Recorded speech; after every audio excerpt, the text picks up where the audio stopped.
I just flew over 5,000 kilometers from Estonia to Japan with not only my entire Ryzen 9 7950X desktop PC, but also two 4090s, extra RAM, storage, and even a 7800 X3D CPU, as well as all the other things I needed for my trip. But why would anyone fly with an entire desktop PC instead of just building a new one at the destination or just getting a laptop? Well, in my case, here's a little backstory. Around 9 months ago, I decided to buy a MacBook Pro M1 Max for video editing, and as you can probably guess, the reason I went with a laptop was because I planned on visiting Japan sometime in the future. I explained the reason why I went with a MacBook in my 30 days of macOS video, in which I also went over the rather insane experience I had trying to daily drive it, but ultimately I had two major gripes with this laptop. One was that since it's ARM-based, it doesn't have the best software compatibility, so I'd need to have a secondary computer if I wanted to make certain projects for my videos. And the other was that while the video editing performance was undeniably very good, it was still slightly lacking for me as I wanted as much performance as humanly possible. So I essentially had two options. The first was to get a maxed out Windows laptop with the mobile RTX 4090, and the other was to build a maxed out desktop with the desktop 4090.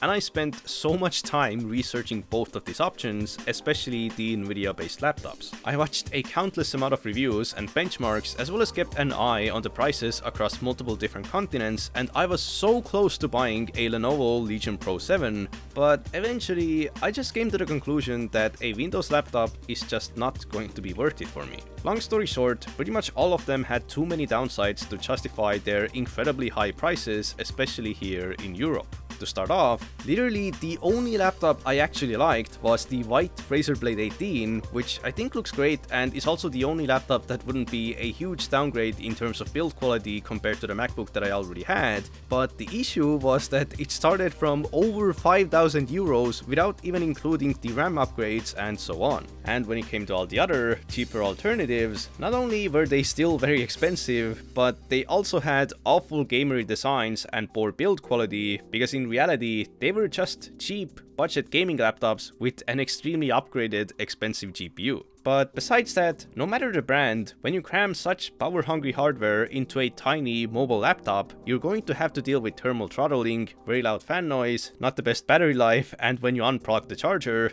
the performance is basically going to be non-existent, mixed with a bunch of other concerning durability and quality control issues. Speaking of performance, there was a high chance that even if I spent 5,000 euros on a maxed out Windows laptop, I still wouldn't be satisfied with the performance, in which case a desktop was going to be the only option. So, another long story short, I decided that instead of getting a Windows laptop, I'll keep the MacBook but also build a maxed out small form factor PC that I might actually be able to take with me on a plane. I decided to go with the Cooler Master NR200P Max case, an RTX 4090, a Ryzen 9 7950X, and with all the other parts combined, it only cost me 2,400 euros in total, which to this day is an incredibly low price compared to the average market value, especially in Japan, which is also a big part of the reason why I decided to build a desktop right then and there, instead of a few months later once I finally arrived. The main reason I was able to build it so cheap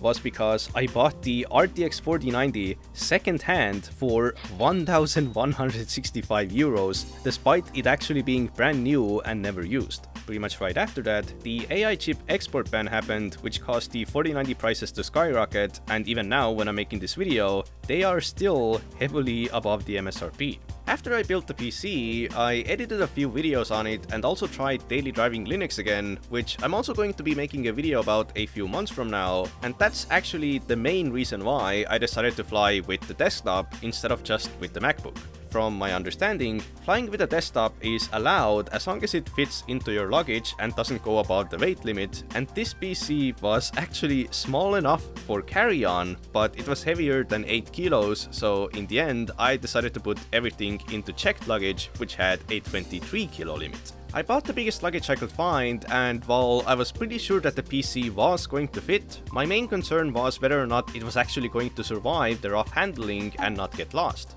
So what I decided to do was remove the graphics card from the PC and pack it in the original foam that it came in, as well as some extra wrapping material, and hope that I won't get detained. I also fixed a few power cables with zip ties within the PC so they wouldn't move around, and I padded the case with the polyethylene that it came with, as well as wrapped a towel around it so it wouldn't get scratched, and honestly, it felt pretty safe. Like I said before, I also had a secondary 4090 as well as some additional parts which weren't for myself, but essentially it goes to show that you can also travel without a case as long as you bring most of the new parts with you separately and just buy the remaining ones later. In the end, everything fit into my luggage perfectly, and all the parts seemed pretty safe and secure, assuming that the luggage itself doesn't break. I brought my laptop inside a laptop bag as a quote-unquote personal item, and I put everything else into my backpack for carry-on, and it was finally time to go to the airport. But before I explain how the check-in and flight went, as well as whether or not everything actually survived, I'd like to ask you to consider supporting this channel.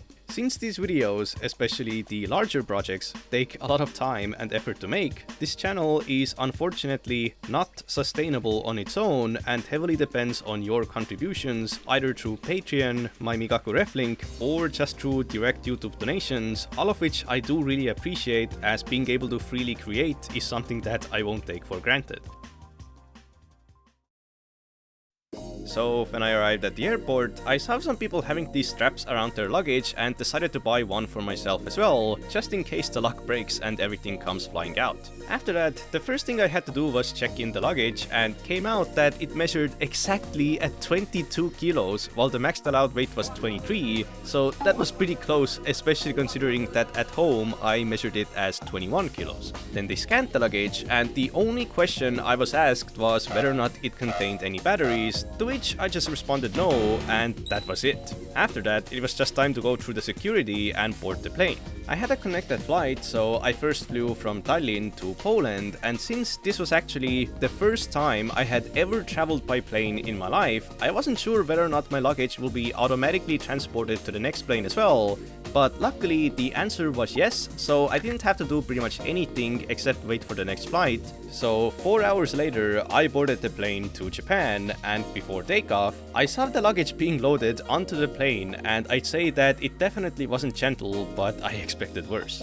12 hours later, as the flight was about to conclude, I was given a customs declaration form, which I was a bit concerned over because I had heard confusing information about having to pay tax on your luggage, but seems that it was just for very specific products such as alcohol exceeding a specific amount of volume, so there was nothing to worry about there. As I entered Narita Airport, I had to go through an incredibly long queue and fill out a bunch of other forms before I was allowed to proceed, and finally, as I moved forward, I found my luggage happily spinning around the conveyor belt, still fully intact. The surface of the luggage itself had a few scratches and places where the paint had chipped off, and one of the wheels seemingly spun less than before, so it definitely took a few heavy bumps, but other than that, when I opened it up once I arrived, everything was still perfectly intact and more or less where I originally placed them. However, the chocolate bar had unfortunately split in half inside its wrapping, and sure enough, all the components and the PC itself had no signs of damage, and after reinstalling the GPU,